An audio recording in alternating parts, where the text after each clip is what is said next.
Welcome to the definitive UFO news show where we dig into the biggest UFO headlines, the fight for disclosure and the push for transparency. This isn't just a news show, it's a real discussion. We break down stories, examine the possibilities, and explore the unanswered questions for the truth.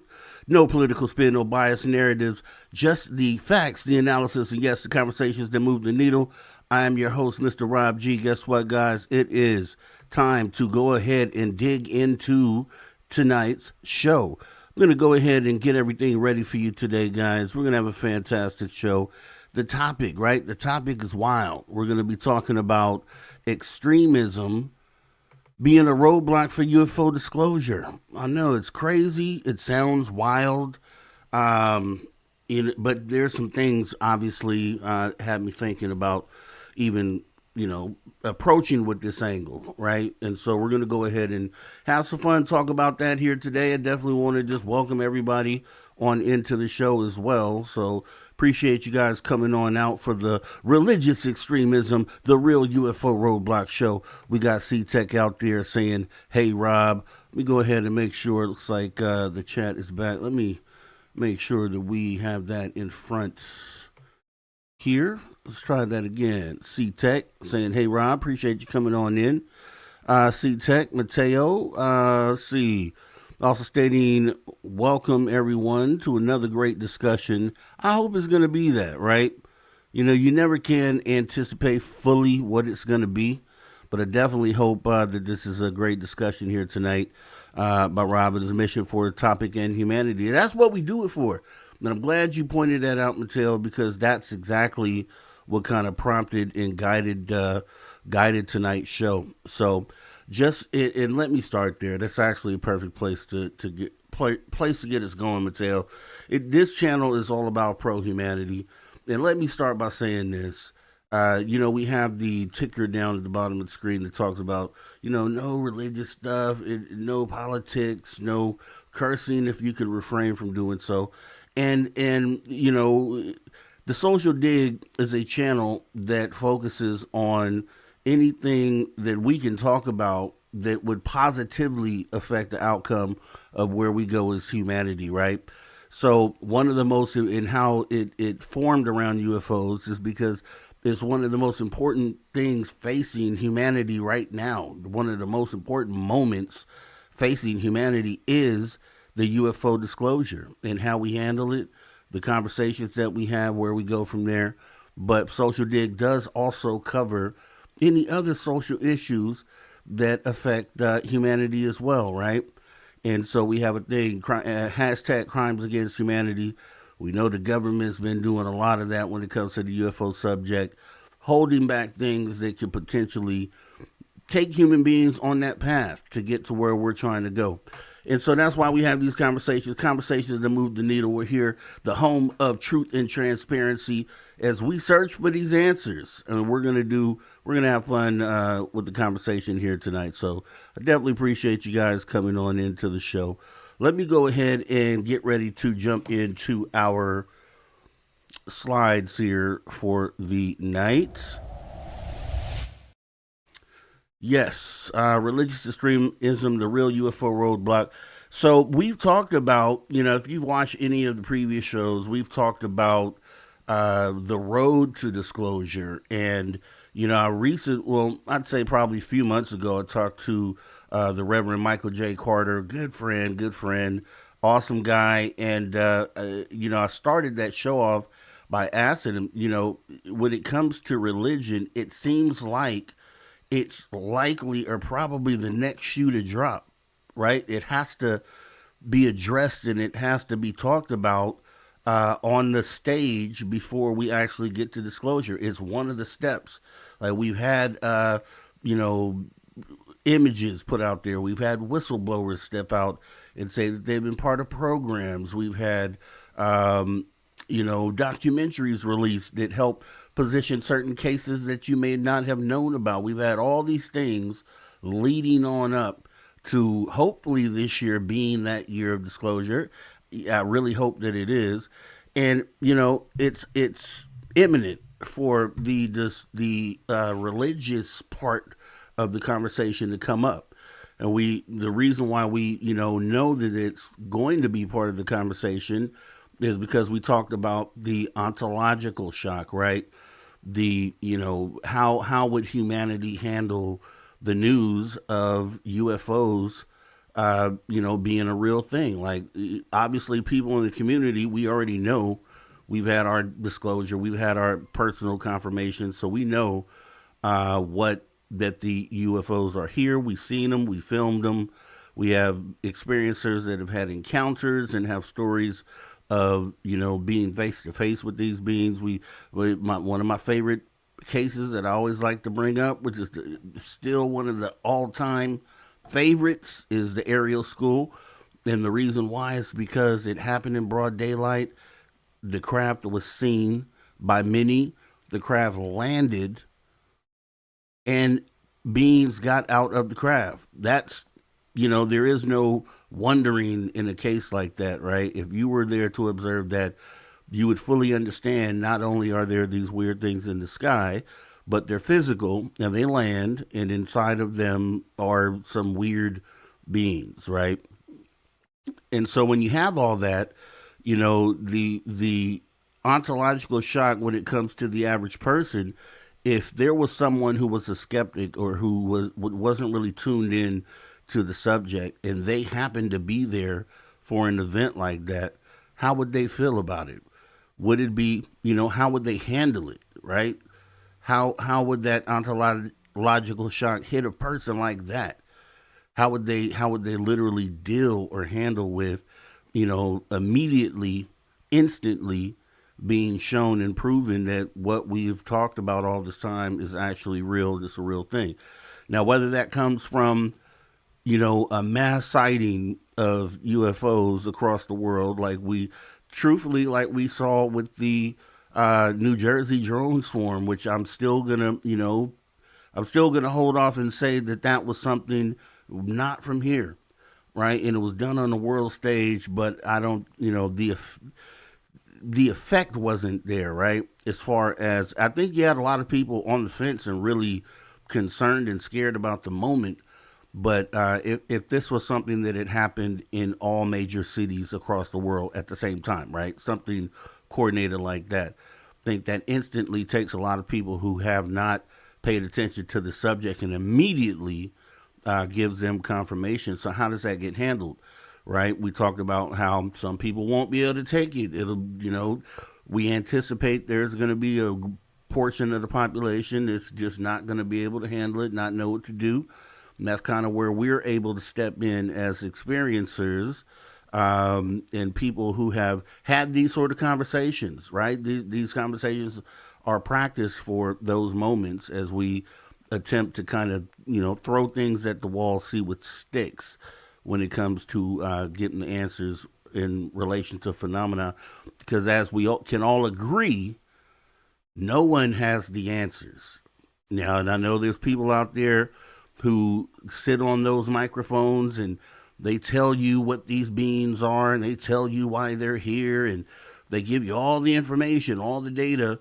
And it's like, it's very unlikely that a person is going to have the knowledge to be able to just tell you what they are and why they're here.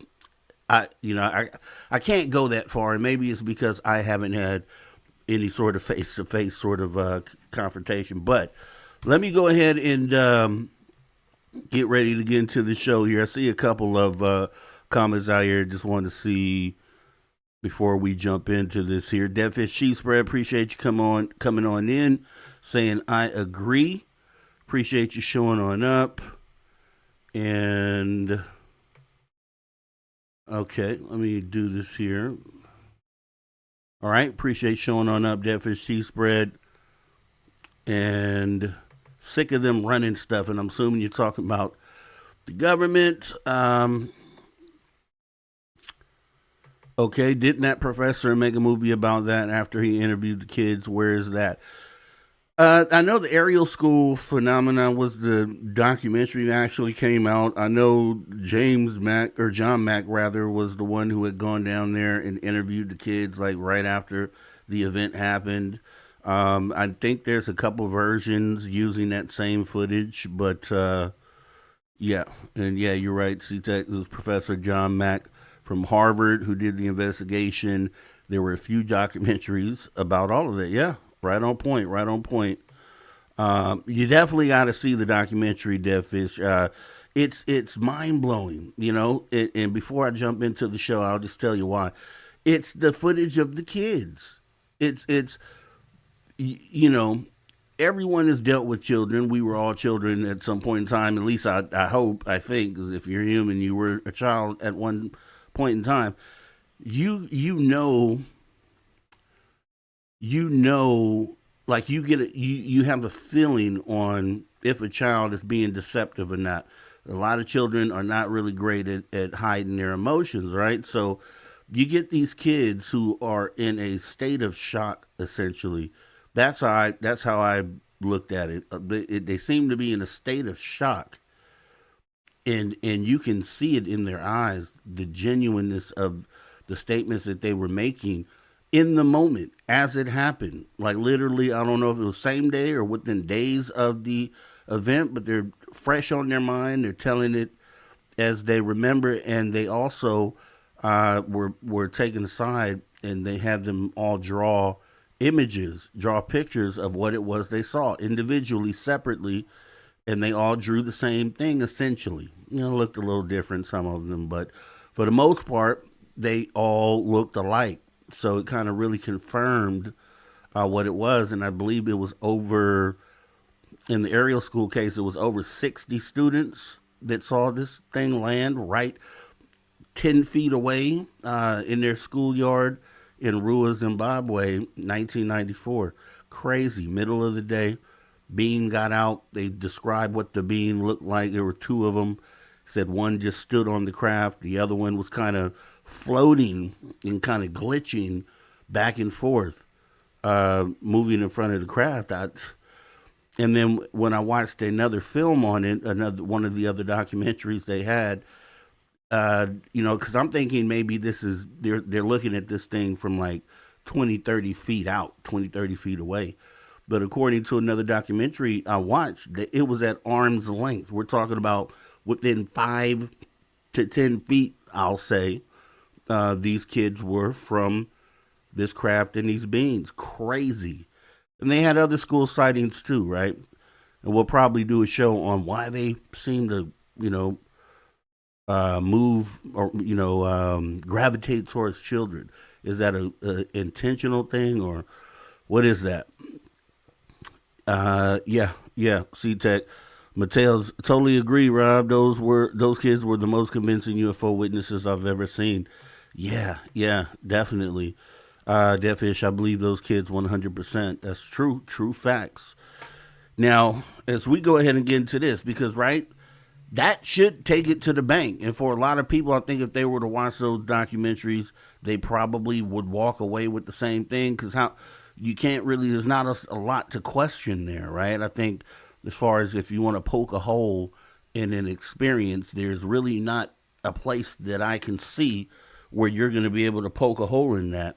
So definitely one of the top ones on my list. You got Westall School is another one. There's a few school sightings, potentially the same, but the Westall School very similar.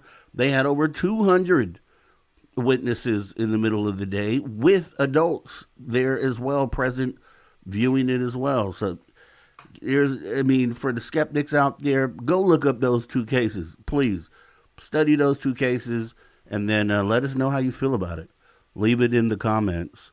All right, let's go ahead and get into the show real quick. You already know the routine, the definitive UFO news show. We have a phone number here, 856-843-3444. That's 856-THE-DIGG. If you're outside the United States, which I know some of you are, dial 001 first, then 856-843-3444, or that'd be 001-856-THE-DIGG. We'd appreciate it. You can call, leave a message on the machine, and talk about a sighting. You know, just leave a comment if you want to do that there. You could also, once again, just call and say hello. It's a nice thing to do occasionally. Just call and say hello. Go ahead and put that number in your phone. You'll need it as well. We'll have the call-in show again tomorrow, and that'll be the number you'll call to get in. So with that being said, memberships are available on this channel. Become a Social Soldier today. You can find the link inside the description of each and every video we do here on the channel. It goes to help support the show, helps us raise the bar. As you can see, visually, I'm raising the bar. It's a one-man show. I'm producing this show and the other shows we do, and I'm raising the bar for you guys all the time. That's where memberships come in and help out with subscription fees and all those various things. So any support is welcome. Also, we do take super chats on the channel as well, and any and all help is appreciated as we go ahead and move on to the road to 1,000 subscribers. Definitely, we're trying to get there. We're getting there slowly but surely.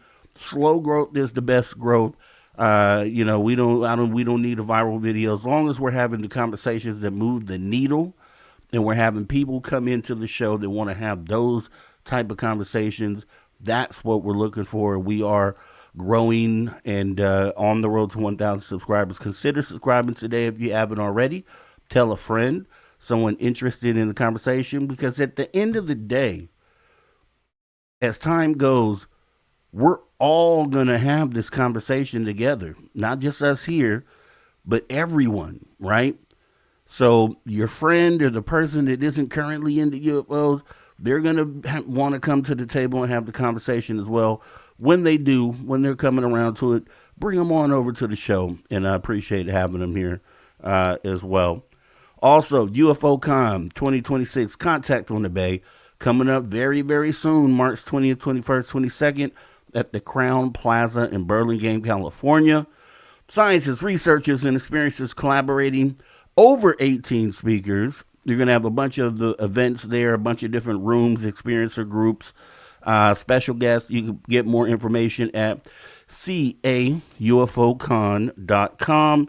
Some of the speakers you could expect there: Carl Crusher, Jesse Beltran, Solaris, Blue Raven, Paul Hynek, Misha Johnson, Rima LeBeau, Terry Lovelace, Courtney Marcassani, Kathy Porter, Ron Regger, Robert Bob Salas, Michael Schrapp, Jeff Silver, Blake Sinclair, Blue Sophia, Day Star, Ryan Wood. Oh, and who's that? Me. It's your guy, Mr. Rob G. I'll be there. I'll be actually conducting interviews there at the event. So I'll be talking to all those speakers that you just saw there. Also, MCs for the night: Robert Perala and Dave Scott. Tickets are $159. It's a 3-day event, right? So 20th, 21st, 22nd of this month. Get more information. Get your tickets at caufocon.com. I hope to see you there. All right. Got the business out the way. Let's go ahead and get into the show.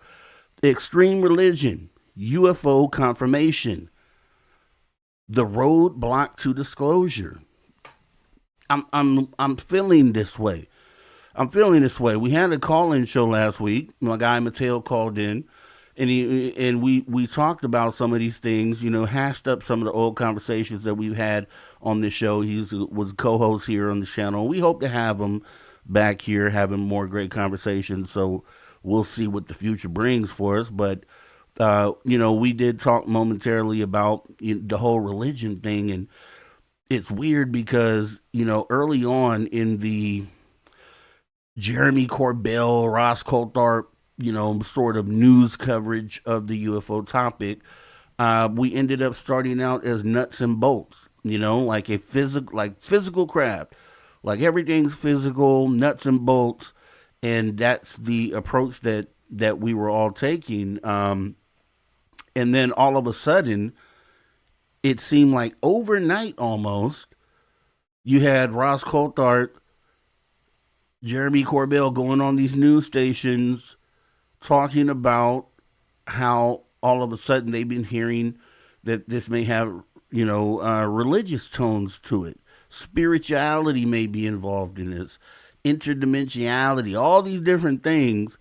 It all of a sudden took a turn. And so for us watching, the question was always, well, what are they hearing? What could they be hearing that makes them take this hard turn from nuts and bolts craft coming from traveling through space, coming from another planet, to all of a sudden maybe being something related to religion, right? It was always something that has been unanswered, stuck in the back of my mind. They haven't really, addressed why they felt that way or what they were told.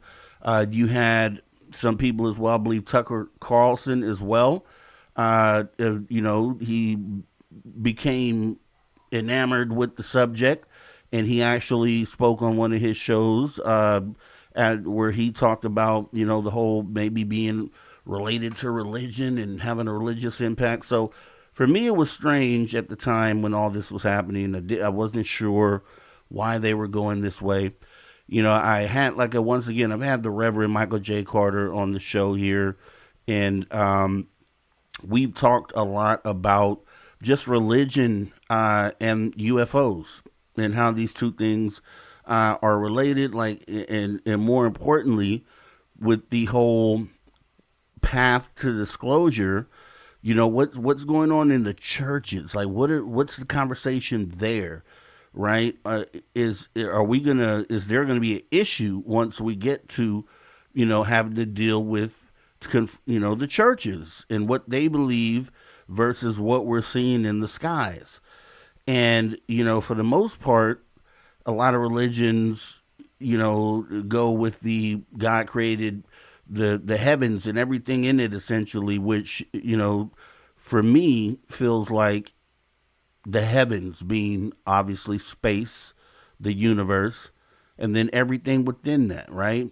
It makes sense that could be what it means. And I'm not a huge religious guy. I can't quote you the Bible here or any of those things, but I can tell you this. As a child, I was lucky enough to have the ability, because a lot of people don't. A lot of people are born into, religion and or locked into particular religions and churches and things of that nature.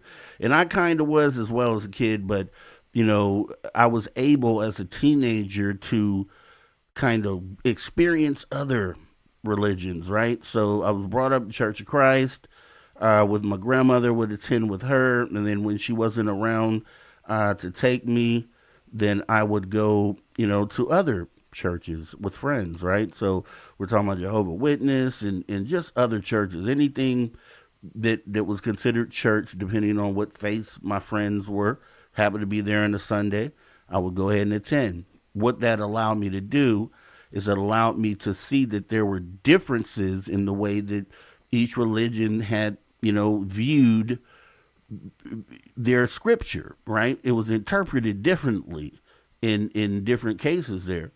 So after having that experience, then I never really subscribed to one particular faith. Long story short. And I am under the, I don't want to say belief, I'm under the feeling that the Bibles are more metaphorical, right? As far as the things that are listed in the Bible, the lessons and things of that nature are to be more looked at as metaphorical in nature, right? And a lot of people see it the same way, right? And before we start, I'm not going to go down any particular or promote any particular religion, because I know there's people that are atheists, which my brother happens to be an atheist. There are people who are from various religions, and when you come in here, you kind of drop all that, and we're just human beings at the end of the day. So not promoting or pumping up or saying what religion is right or what religion, we're not doing any of that here tonight. We are, though, going to talk about how, it appears that religion may be the actual roadblock to disclosure. So getting into this, as you may know in the news, a lot of stuff going on in the world, right? Let's start there. The energy has been low around the world. There's a lot of crazy stuff happening. We talked about it on the last couple shows on the NDA show. If you missed that, go back and watch it. There's another show we did recently where we kind of sort of address what's going on and how that might apply to UFO disclosure. But there were some statements made that were eye-opening. I won't say concerning, maybe concerning, depending on how you may look at it. But we had some news about, some end of days theory, right, that people have been talking about, being spoken about within the military. And, when I sat and thought about it, I listened to the story and I'm like, And then it kind of, some dots start connecting for me. And I'm like, how does this tie into, and then it hit me. So here we are. So for anyone who doesn't know what's going on, we had in March 2026, which is now obviously, U.S. military operations involving Iran, which we currently have gone into some conflict with. Complaints were filed with the Military Religious Freedom Foundation and a watchdog group founded by Mikey Weinstein that advocates for religious neutrality in the military. The MRFF reported receiving over 200 complaints from service members across more than 50 installations. So think about that. Alleging that some commanders framed the conflict as part of biblical prophecy. And so it doesn't really matter the location. I think to more focus on is that there were more than 50 installations where a particular message was being shown or uh, preached or spoken to service members. And you'll see why this is how this ties into everything. So just stick with me here. The key quoted example cited in multiple outlets, including Jonathan Larson's Substack reporting, The Guardian, Newsweek, Common Dreams, and others, comes from an anonymous non-commissioned officer, or NCO, who described the combat unit commander's briefing. The NCO reported relaying this to the MRFF on behalf of affected troops, including Christians, a Muslim, and a Jew. And here was the quote. This morning, our commander opened up the combat readiness status briefing by urging us not to be afraid as to what is happening with our combat operations in Iran right now. He said that President Trump has been anointed by Jesus to light the signal fire in Iran to cause Armageddon and mark his return to Earth. He had a big grin on his face when he said all of this, which made his message seem even more crazy. Now, end quote. In the same complaint, the commander reportedly urged leaders to tell troops that the war was, quote, all part of God's divine plan. Referenced, quote, numerous citations out of the book of Revelation referring to Armageddon and imminent return of Jesus Christ. End quote. Expressed delight at the expected scale of violence and bloodshed, viewing it as necessary to fulfill fundamentalist Christian end times eschatology. MRFF President Mikey Weinstein summarized the pattern across complaints.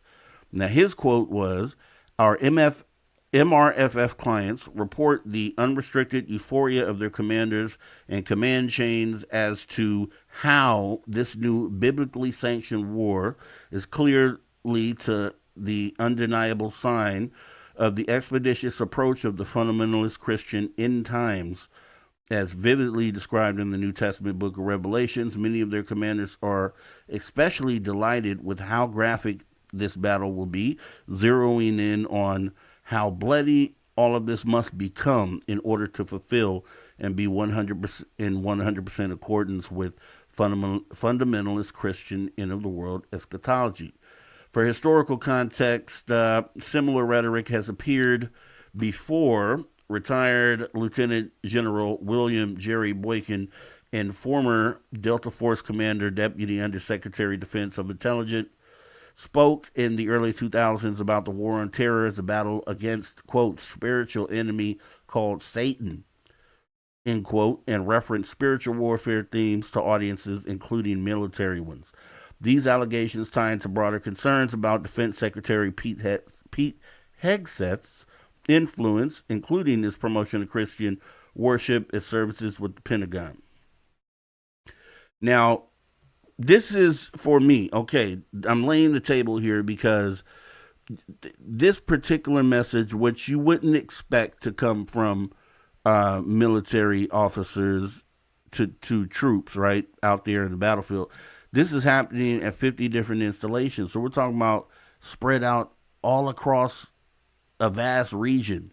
You have the same message being given to a particular group of people who may or may not, believe in whatever it is this person is this religious perspective, right? So, but it's kind of being forced on them essentially, right? Which is very important to remember here as we get a little further into this conversation. So, keep that in mind. Put that on your board. Now, religious extremism and end times prophecies.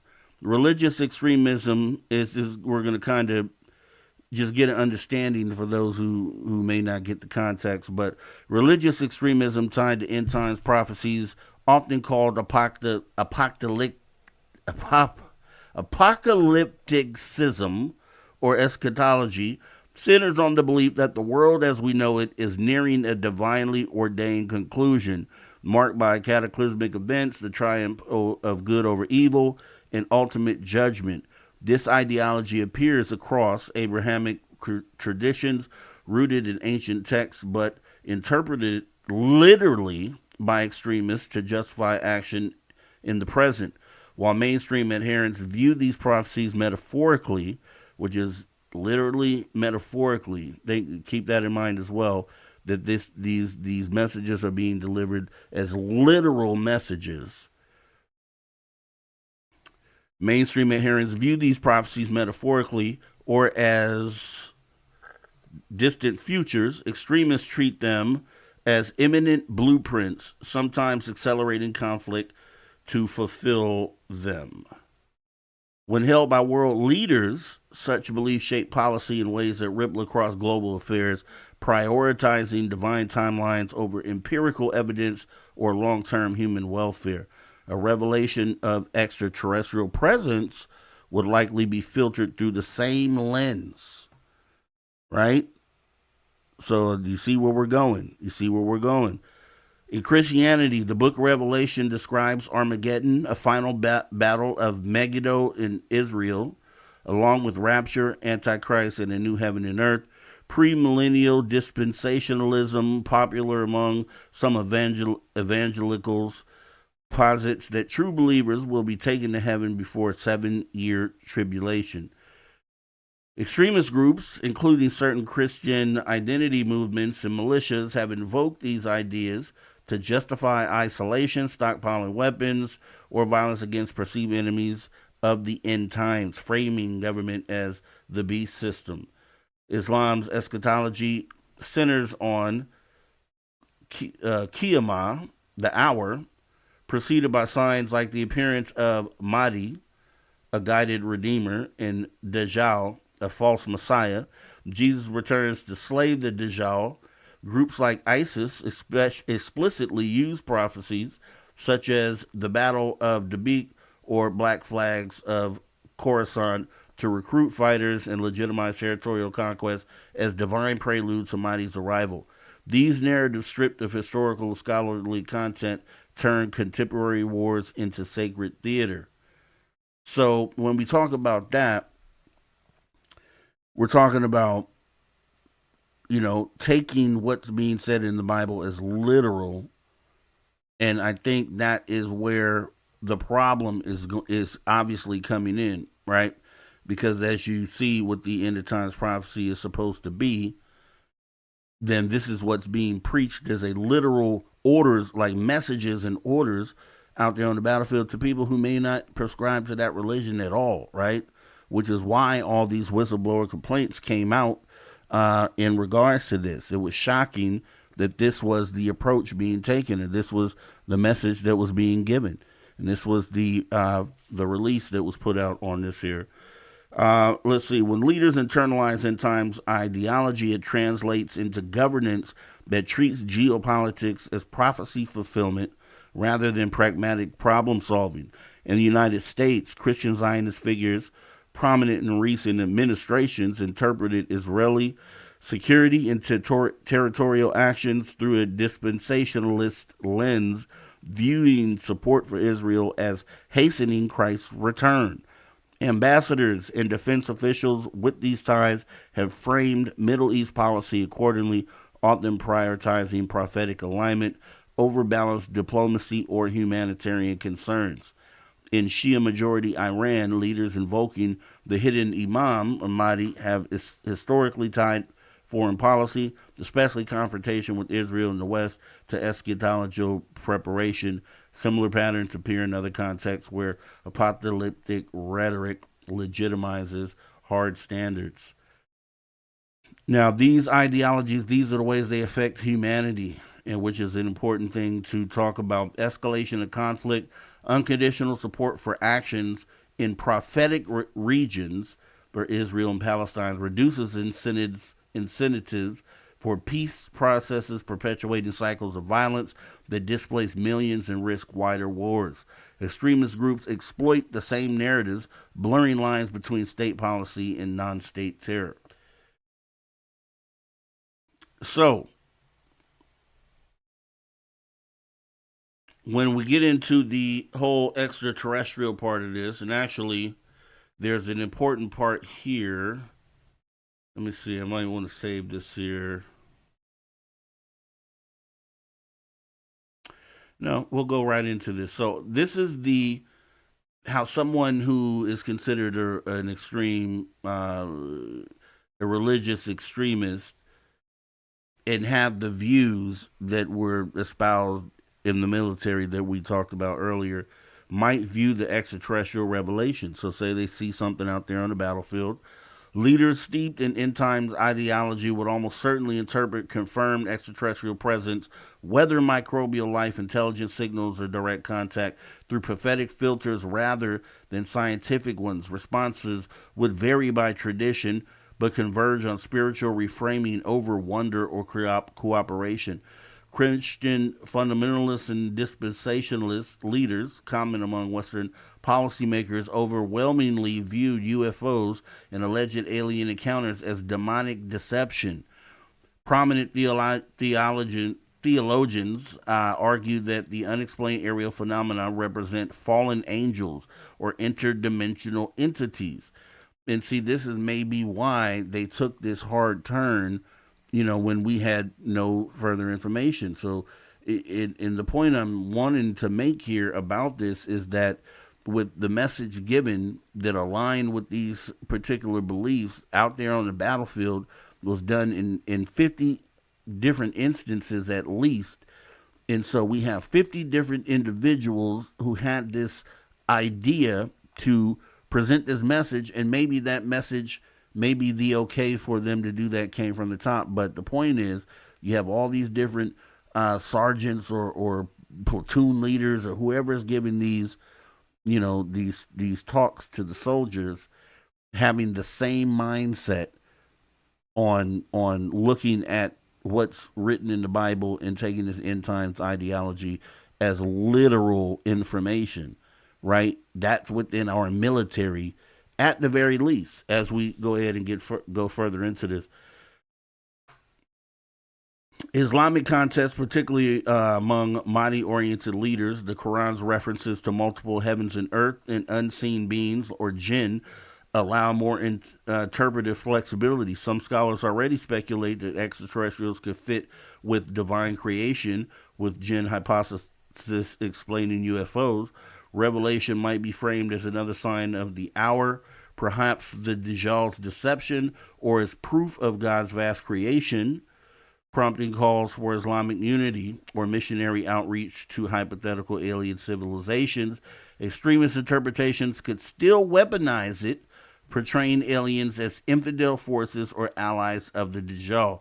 And see, that's where we get into now the realization that there's the religious conversation, or when we're talking about the religious shoe falling at some point, is not just the people we know that go to church that also, may agree that extraterrestrials, could be included in the God created the heavens and everything in it. you have a total separate group that's going to frame it, and kind of use the words of the Bible to kind of turn it into something totally different and call it demons and relate it to something totally different, right? And so those are two hurdles that have to be jumped. The first one maybe not so big, but the second one way more challenging. And we'll get into why that's the case here in just a moment. So across both essentially, the dominant approach among extremists would likely be defensive to conspiratorial, rejecting secular science consensus, promoting theological explanations to maintain authority, and possibly using the event to rally followers against globalists or demonic institutions handling disclosure. And so I'm going to jump down a little bit here to what should be going on, the separation of church and state, right? So technically, these military advisors shouldn't be giving these speeches to the soldiers, essentially, and we shouldn't be entertaining that type of conversation. Now, you're free to, practice whatever religion you want to practice, but there's something called separation of church and state in the United States, and we'll talk about that here right now. The principle of separation of church and state is a foundational American doctrine derived from the First Amendmento, the U.S. Constitution ratified in 1791. Quote, Congress shall make no law respecting an establishment of religion or prohibiting the free exercise thereof. Thomas Jefferson famously described this in his 1802 letter to the Danbury Baptist Association as, quote, a wall of separation between church and state that has two core clauses. One, establishment clause. Government cannot establish, endorse, or promote any religion or religion in general over non-religion. This prohibits official sponsorship of religious activities, use of government resources for religious purposes in a coercive preferential way, or appearing to favor one faith. And then free exercise clause, individuals, quote, including government employees and service members, have the right to practice their religion without undue government interference. And that's true, but it's just on a private level, right? Instead of attempting to, force your beliefs onto a bunch of subordinates because they have to, pay attention to what it is that you're saying, right?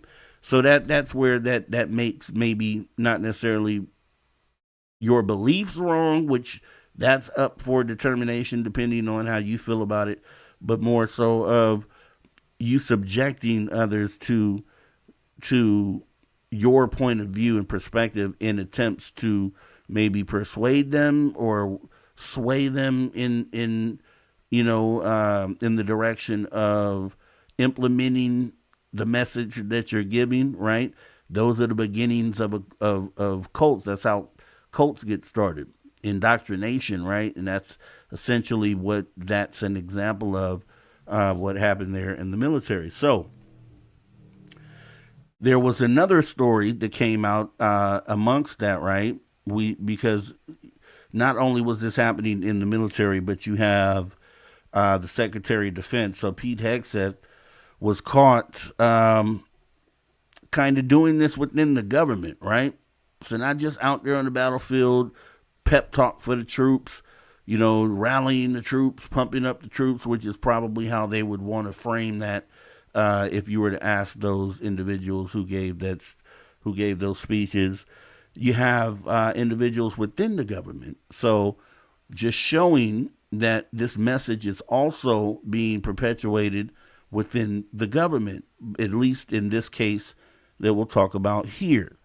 So Pete Hegseth, Secretary of Defense, has been holding monthly Bible study groups promoted on official internal DoD website, which if you're with any religion, you don't see Bible study isn't necessarily a bad thing.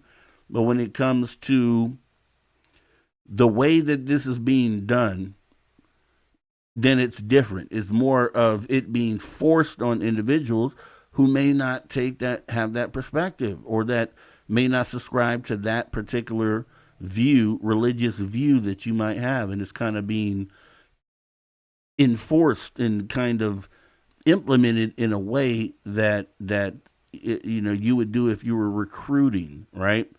So going into this story, if you didn't know, Pete Hegseth confirmed the Secretary of Defense in early 2025 began hosting monthly Christian prayer and worship services at the Pentagon starting in May 2025. These events occurred during working hours in the Pentagon auditorium or courtyard, and are announced via official Department of Defense channels, including emails to staff and sometimes contractors, and have been promoted on official DoD social media accounts with phrases like, quote, "We are one nation under God," end quote. They feature Christian rock music, Bible reading, sermons, the Lord's Prayer, and participation by Hegseth himself, including leading prayers or reading scripture. Hegseth has described them as promoting, quote, "spiritual readiness," and has said he hopes more Americans share his faith. The services are not traditional Bible study groups.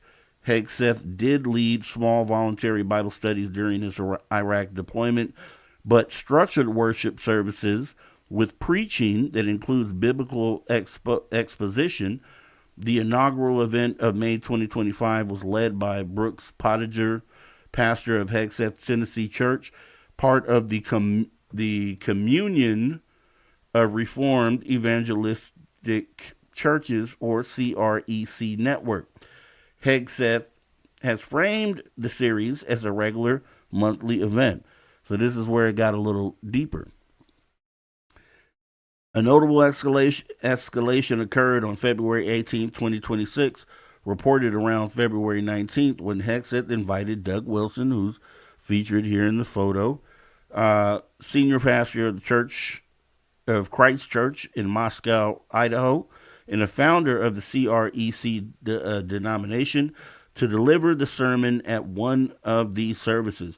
Hegseth was photographed praying with his hand on Wilson's back, which is what this image depicts, and the DoD posted images and statements about the gathering. Wilson, who self-identifies as a Christian nationalist, has publicly advocated for a Christian theocracy, repealing the 19th Amendment, which is women's suffrage, criminalizing homosexuality, patriarchal family structures, which is wives submitting to husbands, and applying Old Testament civil penalties in society.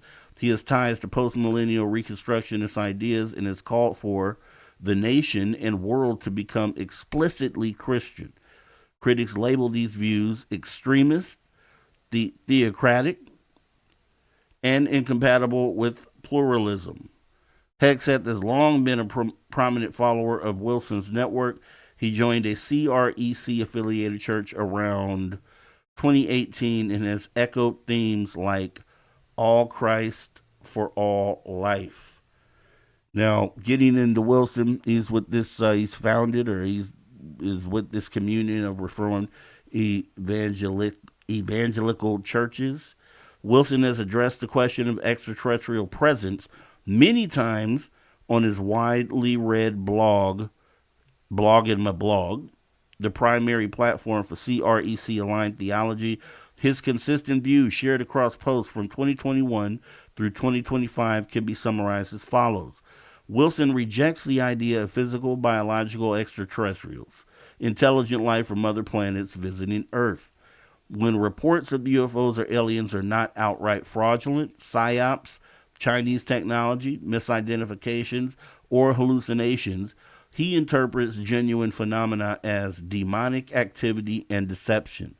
So another person with the same sort of view within the actual government, they're allowing this guy to come and preach and pray in front of other people within the government of the DoD who may not subscribe to this particular view of religion and view of the perspective of what's being talked about in the Bible. But it's sort of being forced, this type of view, which does not look at extraterrestrials as extraterrestrials and considers them to be demons, is being promoted within the government and within the military.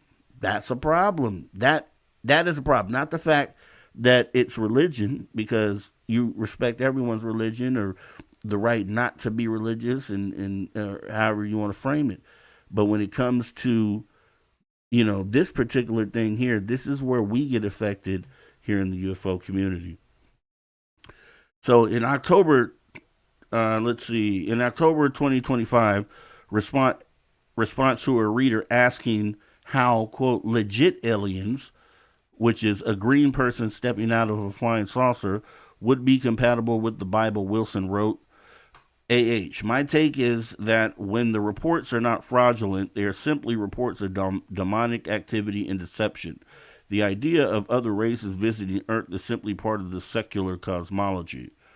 This frames alleged extraterrestrial encounters as spiritual warfare rather than scientific discovery, aligning with the broader evangelical tradition that sees unexplained aerial phenomena as fallen angels or demonic manifestations designed to undermine biblical faith. Wilson repeatedly redirects the term aliens to scripture's description of angelic and spiritual beings.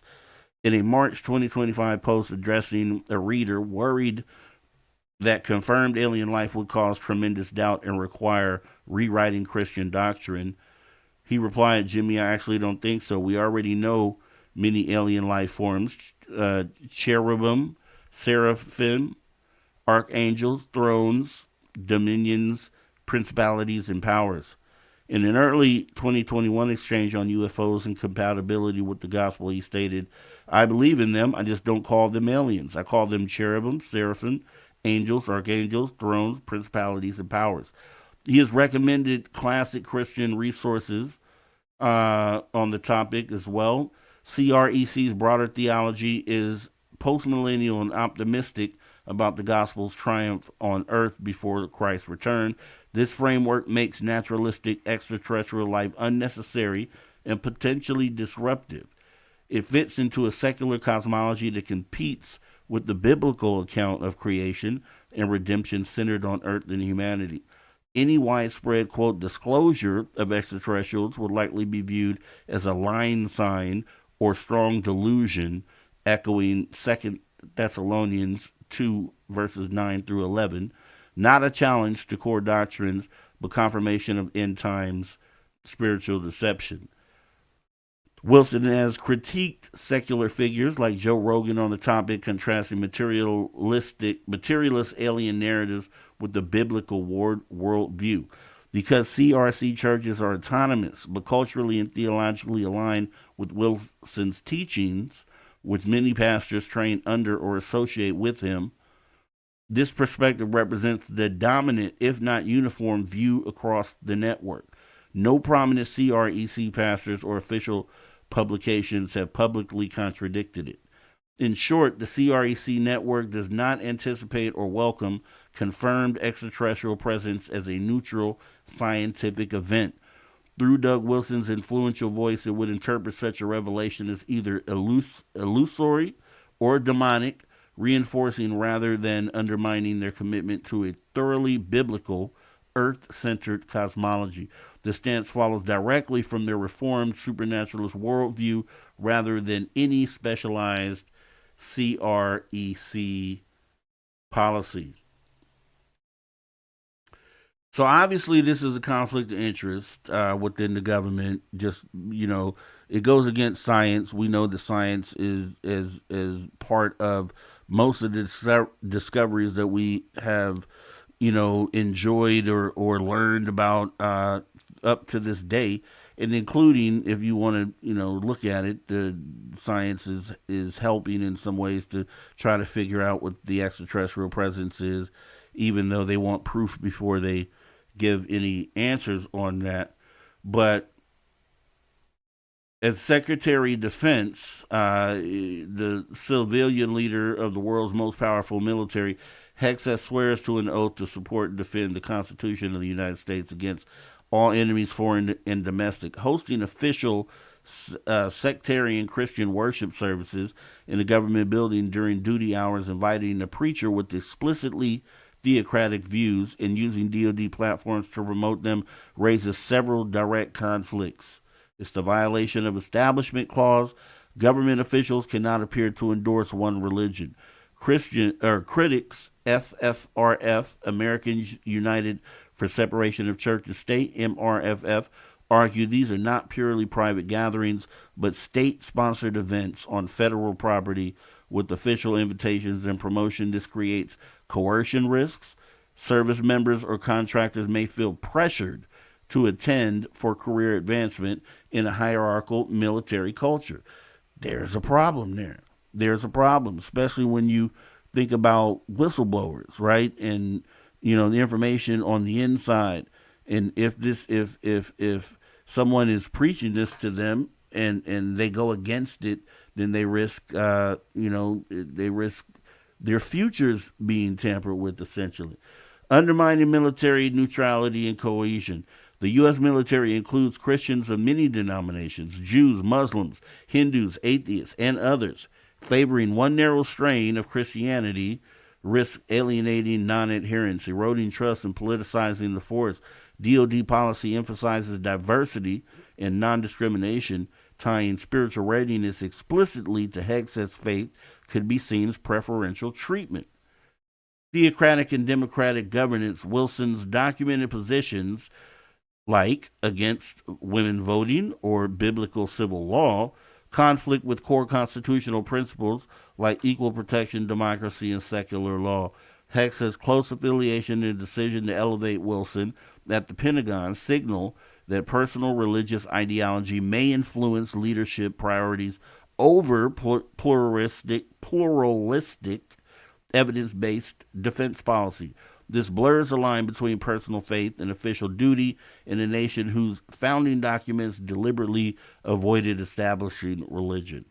The broader democratic erosion in a constitutional republic built on checks and balances, separations of power, and religious liberty for all, using the Pentagon, which is a symbol of national defense, as a venue for one's faith's worship, normalizes the fusion of church and state. It echoes historical warnings from the founders against religious tests or establishments. Public trust in institutions suffer when the military appears aligned with any political religious movement, potentially deepening national divisions. So, with that being said, and we're going to get into just a little bit more here, but just painting the picture there. So, we've heard people come out, whistleblowers, talk about confronting some of these same individuals. Now, when you think about it, they tell the story, but they're just, say, hey, I ran into a guy and he said, hey, you should leave us alone. This is aliens. These aren't aliens, they're demons. Right? And then kind of, you've heard that story before, and we'll get into who actually said that, but you've heard that multiple times, when it comes to whistleblowers trying to run it up the chain and get people to act on the fact that there are these dark projects and that there's an extraterrestrial presence and we have crash retrieval programs. And guess what? They're running into these type of individuals.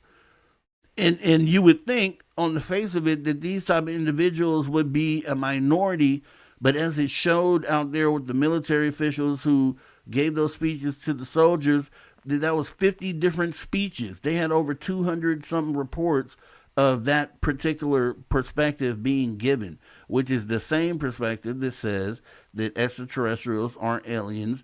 They are demonic figures or demons or whatever it is that they say that they are.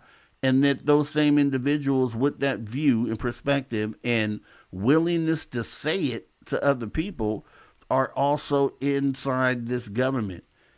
And guess what? They're probably the ones that are literally protecting the secrets.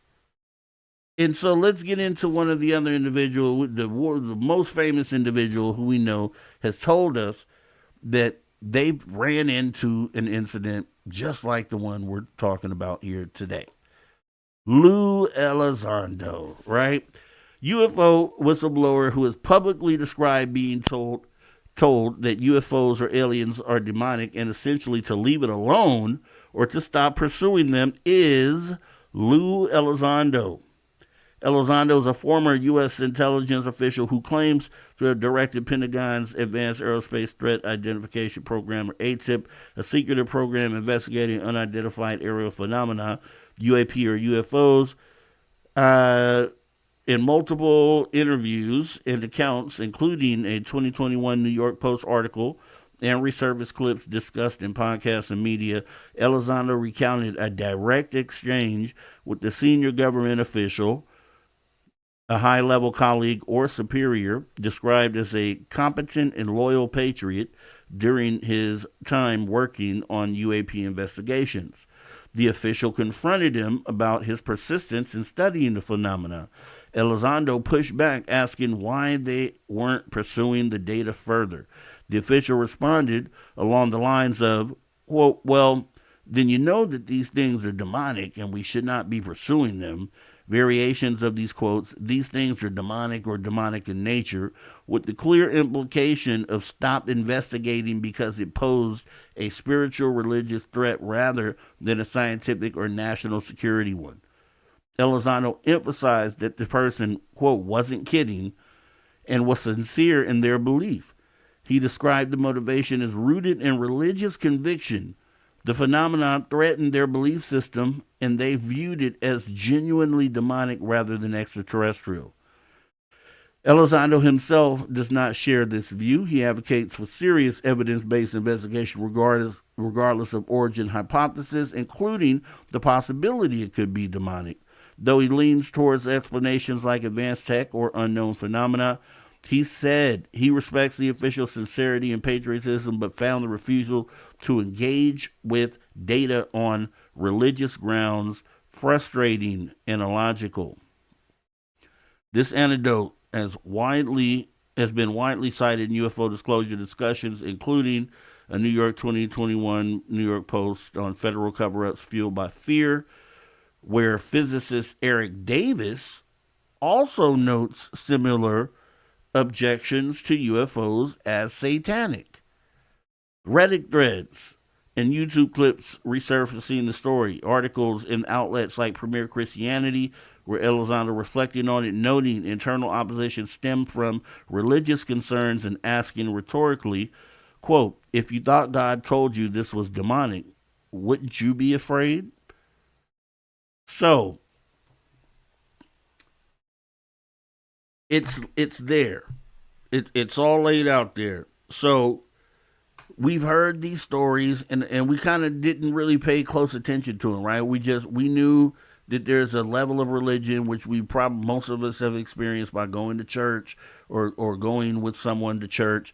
We understand that there's the Bible, and a lot of people go by what's in the Bible. You know, I began this by saying I look at it metaphorically, which I know a lot of other people do as well. Some take it a little more literally, but then there's the translation in your perspective of what it means, what the words mean. And another good example of that is like Islam, right? Where you have the Muslim community, you have your Muslims that have one perspective, then you have the extreme jihadist type Muslims that look at the same Quran and interpret it a totally different way. It's exactly sort of what we're talking about here. And to know that runs so deep within the government and then the military, and it's openly discussed in this fashion where they're having, preachers come and preach at the Pentagon, at the DOD, and sending out email chains, kind of subjecting a lot of people, and that's like recruitment tactics. When you think about it, that's sort of a cult-like atmosphere, thinking like Scientology. It's sort of a cult, essentially, and the people with these beliefs, you have a lot of skeptics out there say, you know what, this secret, it couldn't be secret all this time. It would never come out. People couldn't hold a secret. Well, they could potentially hold this secret if their whole view was that these things were demonic. If they were demonic, they're not extraterrestrials, for one. if they're demonic and they're saying you should leave this alone, it's very likely something that they will never speak about. And then when it comes down to religious perspectives, and then especially some of the more extreme religious perspectives, those are you're indoctrinated in a way that nothing will change your mind on that particular perspective. So unless someone, just like you see some people that are in cults who have been, in the same sort of mindset, they get taken out the cult and then they're like, wow, I can't believe I thought that way. But as long as they remained in the cult, they would stay with, this particular perspective. And I think that's what's going on. It would not surprise me if the people or the group of people, whoever they are, however many they are, if they all potentially had this view, it'd be the perfect place to put the UFO secret. It'd be the perfect place to have these individuals, and then it wouldn't matter if it was the same group of people holding that secret. You could cycle those people in and out with various people, and it would make sense on how from 80 years ago you'd have a secret that's able to be put somewhere and then be kept the entire time. It's not the same group of people, obviously, but if you have the same beliefs, it would make sense on how those secrets could stay contained and not make it out to the public, because they don't believe in it, and they don't even want to deal with the fact if it is demons. They don't want to even give it light. They don't even want to, and it makes total sense on how, there isn't this eternal group of people that have lived 100 years that are protecting the secret. It isn't just a regular person protecting the secret, because then you get into compassion and a lot of things that we've talked about on why someone wouldn't just come out and tell the world, to help change the world. Well, if you have this extremist view, then you'll never come out and tell the world. So it just makes total sense to me. And the reason why, if that is the case, it's going to be something that we're not going to be able to overcome within the government, not on the natural path of Congress going and looking for. None of that is going to work if these secrets are being held by those type of individuals with those type of views. The only thing we could still hope for, if you're wanting to hang anything on the government side, is going to be whistleblowers breaking NDAs, as we talked about before. It's going to take somebody who because you can't have them all. The people working on the projects are not going to all be included in that, right? So you may have someone who is just a worker who's able to come out and say something, breaking the NDA. It's going to be the only way to get it. That roadblock that Congress keeps running into is going to always be there unless the people holding the secrets change their views of what this is. And I don't think that if they're anything like what we're seeing in 2026 is bringing a lot of stuff out, and we're seeing something that we didn't know was necessarily there being exposed in the military with so many different individuals, and then it being practiced within the government, in the halls of the Pentagon, the DOD, where a lot of these secrets and things are in black budgets are being diverted to all these other areas. Then it makes total sense. It makes 100% total sense that those are the same people holding secrets, and they will never change their view. They will never change their view, unfortunately. So I wanted to touch that and connect those dots. So you kind of got a little a lesson on kind of what this the current news is and what that's all about. Not really I don't care who said what or what side said what. Doesn't matter. I think the bigger message there is that there are these type of individuals that are controlling policies within the government and controlling our access to certain things. And because they have a certain religious belief, they will never give us access. So the real roadblock to disclosure seems very plausible that those who hold the ability to disclose are all likely aligned with these extreme religious beliefs. And it's a shame, but it makes total sense. And also this would explain why and how the secret has been kept all these years. And I totally agree. These are things that they would say there's no sign of extraterrestrial presence because they believe they are demons. They believe they are demons. And guys, that's where we'll go ahead and get ready to end this show. Government disclosure: due to these strong extreme religious beliefs, getting them to change their perspective is unlikely. Hashtag break NDAs. So we still need you to break the NDAs, guys. If you have any information on these projects, if you touched it, if you did anything, we still need you to step up to the plate and risk doing this thing for humanity. You'd be remembered forever. So with that being said, I definitely want to go ahead and jump into our next thing here, which is our science fiction to science fact. We brought it back. We got science fiction, science fact back. Let's run the video, and then we'll show the movie here.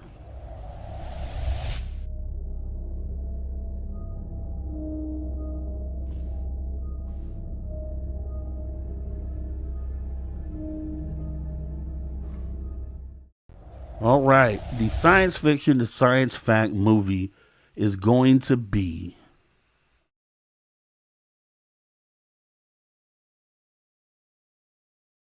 If it'll come up here. I don't have the slide here. It's going to be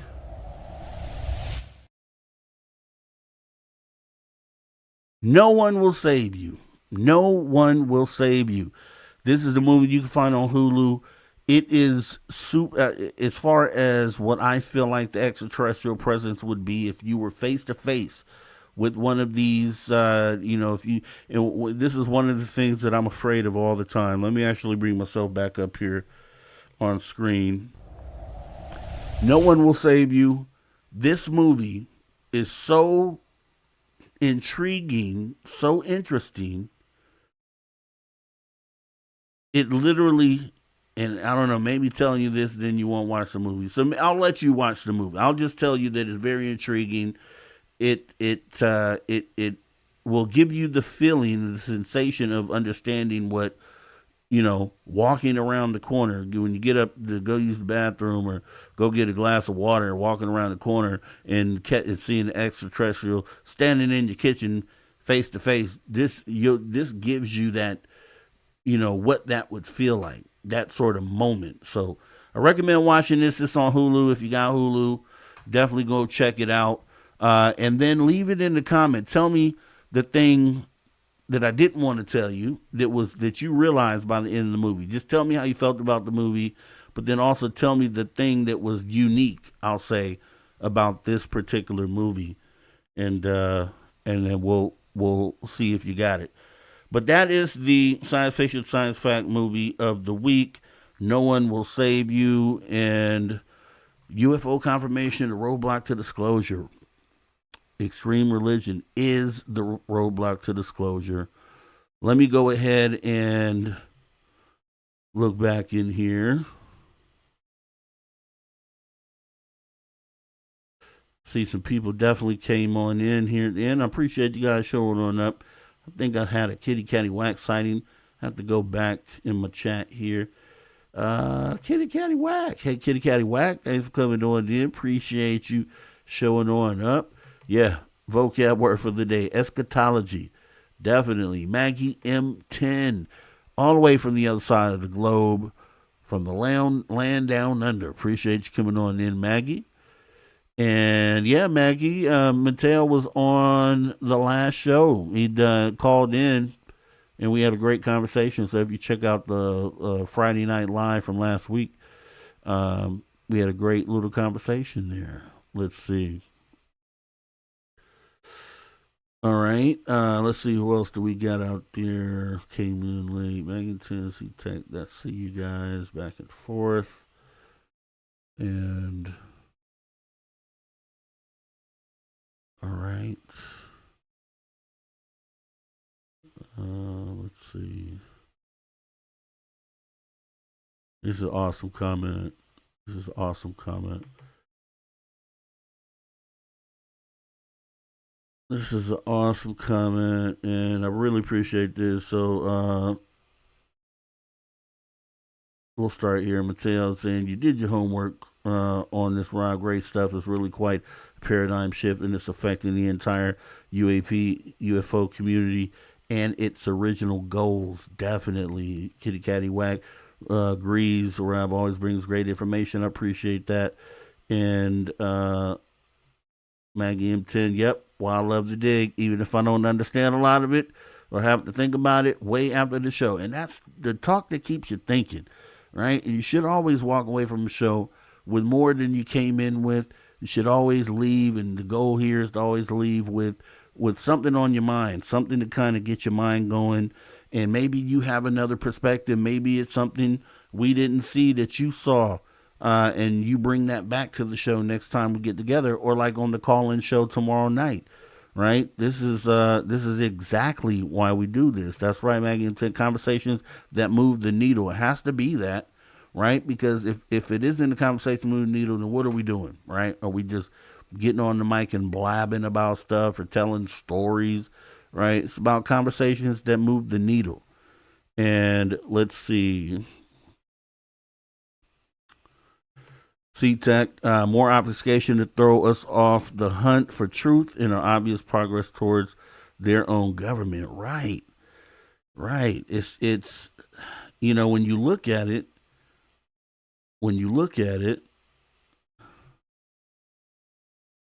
let's see. When you look at it, it just makes sense. And I agree. A Lockheed Martin employee needs to walk out with the hard evidence and post it on YouTube.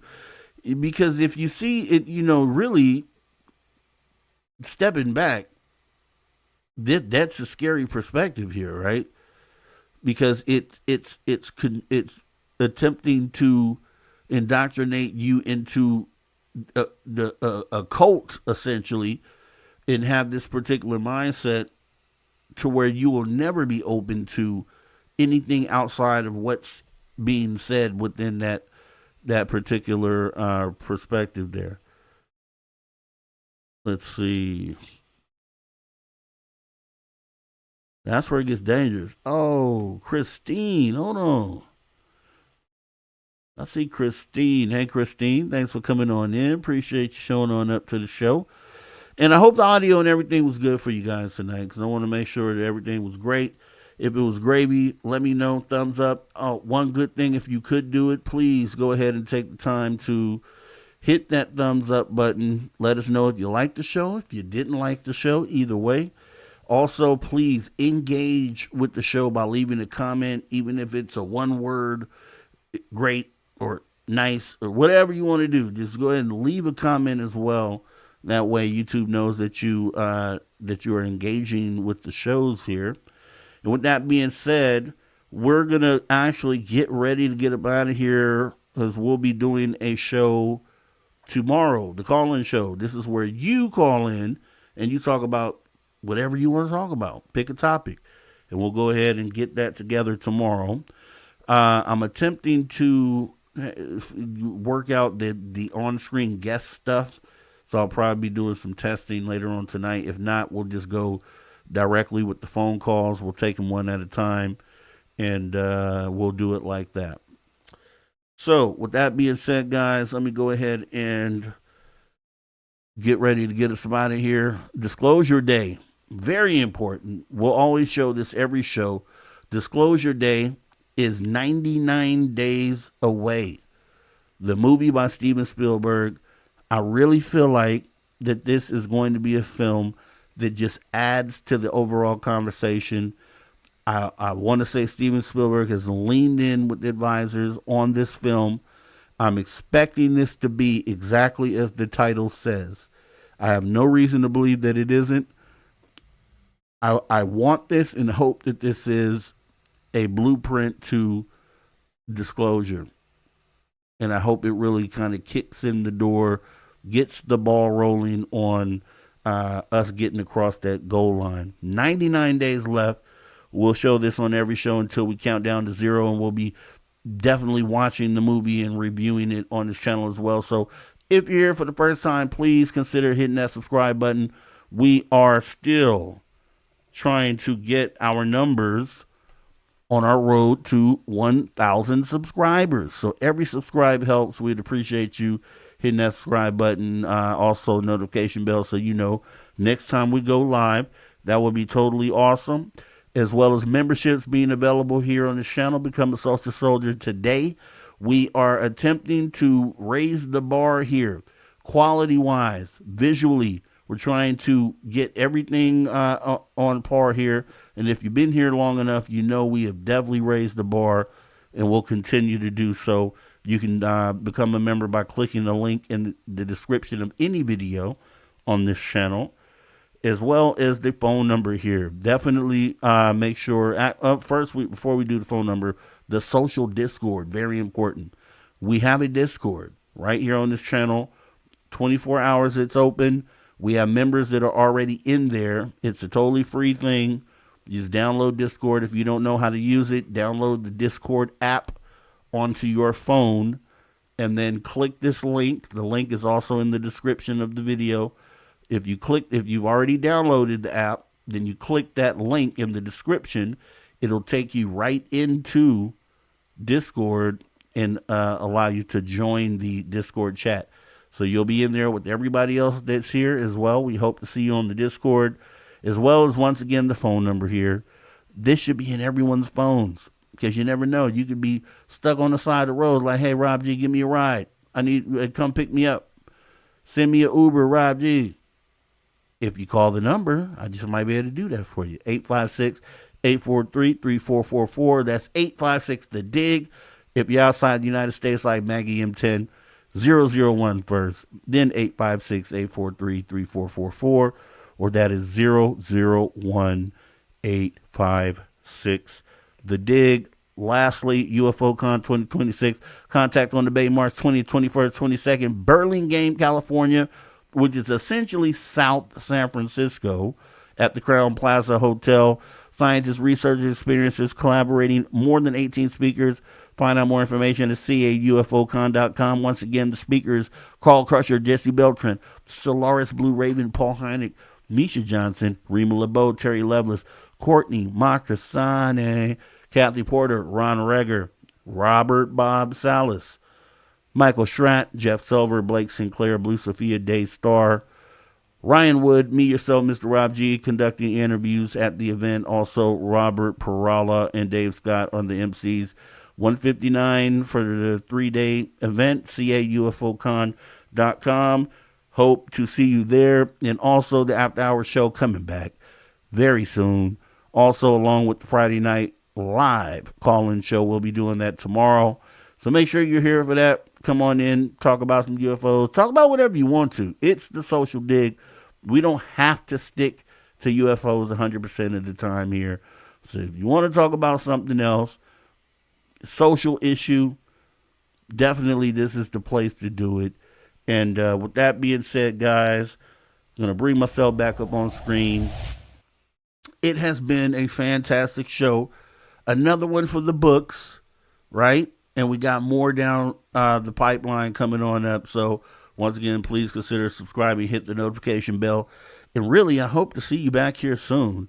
It was definitely a great show, fun show. Glad you could join us. Share this with a friend. With that being said, we are closer. Every time we have a conversation like this, we are closer and closer to getting to the truth. And the truth might be closer than you think. So hopefully we'll get there soon. Have a good rest of your day, guys. Definitive UFO News Show, Mr. Rob G. You guys have a great one. Take care.